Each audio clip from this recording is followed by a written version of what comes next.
খুনি স্বৈরাচারী ফ্যাসিস্ট শেখ হাসিনাকে মৃত্যুদণ্ড দেওয়া হয়েছে। আমরা এই রায়কে স্বাগত জানাই।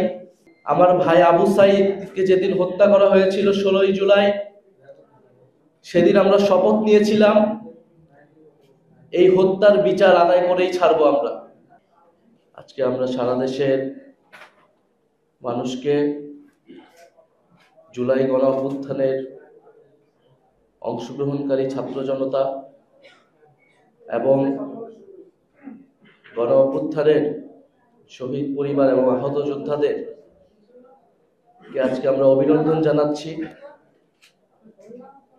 আজকে একটি ঐতিহাসিক দিন।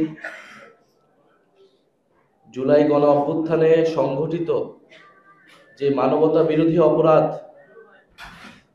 করেছিল আওয়ামী লীগ এবং শেখ হাসিনা, আন্তর্জাতিক অপরাধ ট্রাইব্যুনালে আজকে সেই মানবতা বিরোধী অপরাধের রায় এসেছে এবং আমরা সকলেই জানি সেই রায়ে খুনি স্বৈরাচারী ফ্যাসিস্ট শেখ হাসিনাকে মৃত্যুদণ্ড দেওয়া হয়েছে। আমরা এই রায়কে স্বাগত জানাই। আমরা মনে করি যে জুলাই আগস্টে যে ন্যায় বিচারের জন্য আমরা লড়াই করেছিলাম, আমার ভাই আবু সাইদকে যেদিন হত্যা করা হয়েছিল 16ই জুলাই, সেদিন আমরা শপথ নিয়েছিলাম এই হত্যার বিচার আদায় করেই ছাড়বো আমরা। জুলাই বিপ্লবের হাজারো শহীদ এবং কয়েক হাজার আহত যোদ্ধাদের উপর যে জুলুম করা হয়েছিল, সেই জুলুমের রায় আমরা আজকে পেয়েছি। বিগত 16 বছর ধরে শেখ হাসিনার নেতৃত্বে আওয়ামী লীগ বাংলাদেশের সাধারণ মানুষের উপরে যে জুলুম নির্যাতন করেছিল, গুম খুন, মানবাধিকার হরণ, ভোটাধিকার হরণ সহ পিলখানা হত্যাকাণ্ড, শাপলা গণহত্যা এবং জুলাইয়ের গণহত্যা, এই সব কিছুর বিচারের রায় আজকে আমরা পেয়েছি। আমরা এই রায়কে স্বাগত জানাই এবং আমরা মনে করি বাংলাদেশের বিচারিক ইতিহাসে এটি একটি মাইল ফলক হয়ে থাকবে। তবে আমরা শুধু এই রায়েতেই সন্তুষ্ট নয়, আমরা সেদিনই সম্পূর্ণভাবে সন্তুষ্ট হব যেদিন এই রায় কার্যকর করা হবে। আমরা যেদিন আমাদের জীবদ্দশায় আমাদের চোখের সামনে, আমাদের এই কানে আমরা শুনতে পাবো যে শেখ হাসিনাকে ফাঁসিতে ঝুলিয়ে রায় কার্যকর করা হয়েছে, সেদিনে আমরা শান্তি পাব। সেদিনই জুলাই বিপ্লবের শহীদদের আত্মা শান্তি পাবে, শহীদ পরিবার এবং আহত যোদ্ধারা শান্তি পাবে।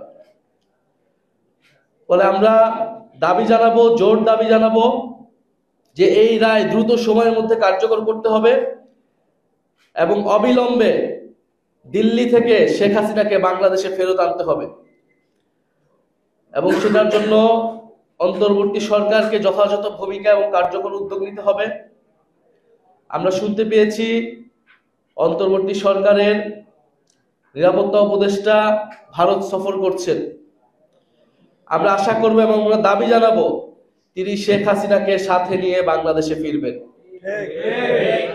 শেখ হাসিনা এখন খুন, গুম এবং গণহত্যার দায়ে দণ্ডিত অপরাধী। শুধু বাংলাদেশ নয়, পৃথিবীর ইতিহাসে নিকৃষ্টতম খুনি, রক্তপিপাসু ফ্যাসিস্ট হিসেবে শেখ হাসিনা পরিচিতি লাভ করেছে। ফলে শেখ হাসিনার বিচারের মধ্য দিয়ে শুধু বাংলাদেশ নয়, পৃথিবীর ইতিহাসে যত স্বৈরাচার ফ্যাসিস্ট শাসকরা রয়েছে তার বিচারের এক দৃষ্টান্ত হয়ে থাকবে। ফলে আমরা এটি দাবি জানাচ্ছি যে আমাদের শেখ হাসিনার এই রায়কে, আন্তর্জাতিক অপরাধ ট্রাইব্যুনালের রায়কে দ্রুত সময়ের মধ্যে কার্যকর করতে হবে। আগামী 1 মাসের মধ্যে শেখ হাসিনাকে বাংলাদেশে ফেরত আনে এই রায় কার্যকর করতে হবে। আমরা মনে করি জুলাই গণহত্যা সহ বিগত 16 বছরে ফ্যাসিস্ট আওয়ামী লীগ যে সকল অপরাধ সংগঠিত করেছিল, সেই বিচারের যে আন্দোলন, যে লড়াই, সেটাতে আমরা এক ধাপ এগোলাম। শুধু শেখ হাসিনা নয়,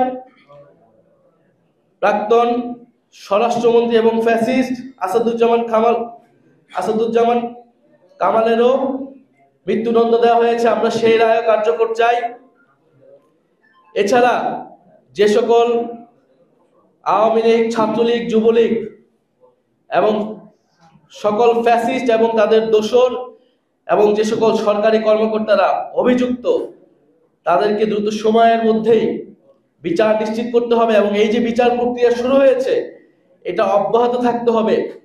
এখানে কোনো ধরনের বাধা বিপত্তি যাতে না আসে, সেজন্য সকলকে মিলে কাজ করতে হবে। নির্বাচন পরবর্তী সময়েও এই ট্রাইব্যুনালের কার্যক্রমে যাতে কোনো ধরনের পরিবর্তন বা বাধা না আসে, এই বিচার অব্যাহত থাকতে হবে এবং এই বিচারের দাবিতে জাতীয় নাগরিক পার্টি সবসময় রাজপথে থাকবে। জুলাই গণ অভ্যুত্থানে এই বিচারের খুনি শেখ হাসিনা সহ ফ্যাসিবাদের সকল অপকর্মের বিচারের দাবিতেই, ন্যায় বিচারের দাবিতেই এবং এই ফ্যাসিস্ট রাষ্ট্র কাঠামো পরিবর্তন এবং সংস্কারের দাবিতেই আমরা এক দফা ঘোষণা দিয়েছিলাম এবং যার মাধ্যমে শেখ হাসিনা ক্ষমতাচ্যুত হয়েছিল এবং পরবর্তীতে জাতীয় নাগরিক পার্টির উত্থান ঘটেছিল।